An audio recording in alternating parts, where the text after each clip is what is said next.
moi, Pierre Sancartier. J'ai 84 ans. Mon père, c'est Hervé Sancartier. Ma mère, c'est Mercedes Messier. Les parents de mon père, c'était Agnès David. Le grand-père a pris son temps, mais il a fait 17 bébés. Puis en passant, mon père Hervé, c'était le 15e. Mon père est toujours demeuré sur la rue Sainte-Marie. Puis il a connu ma mère, parce que ma mère, elle était à l'école des Sœurs sur la rue Saint-Louis.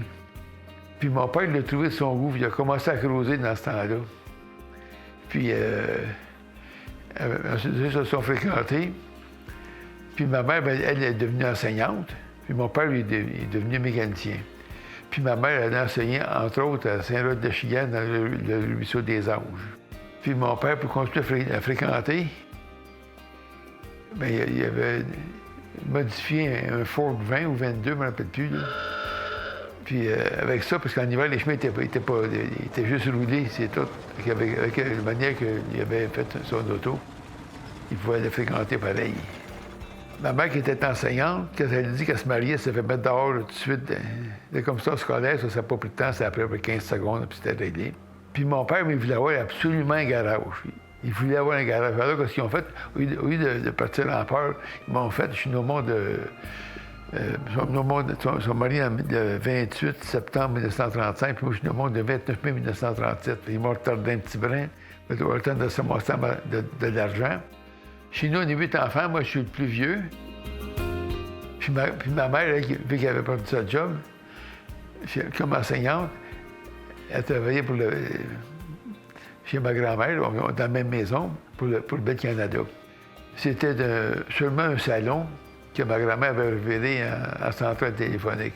Puis elle a gardé ça jusqu'en 1952-53 à peu près. Quand quelqu'un appelait, ça faisait zzz. Puis là, l'opératrice, elle répondait oui, mais je voulais avoir le numéro 25. Fait que l'opératrice mettait ça dans le trou numéro 25, puis la personne, il y a plein de personnes qui recevaient l'appel pouvaient se parler. Puis en 1945 ou 1946, là, mon père a acheté la maison au coin de Saint-Pierre-et-Chapelot, puis il a acheté le garage, puis le garage au bord de la rue. J'ai travaillé au garage chez mon père, mais pas comme mécanicien. Je m'occupais un peu de tout. Rentrer dans le garage, ces affaires-là, c'était ma force, ça. Puis mes parents, bien, c'est sûr, ils se sont toujours promenés, puis ils nous ont promenés pas à peu près aussi. Parce que mes parents étaient pas mal avant-gardistes.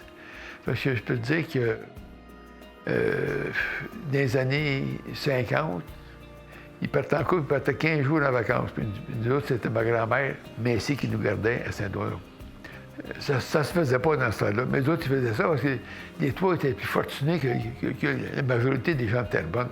Fait qu'ils pouvaient se permettre ça. Fait que là, si je suis un nomade, bien là, ça ne tient pas des voisins, ça.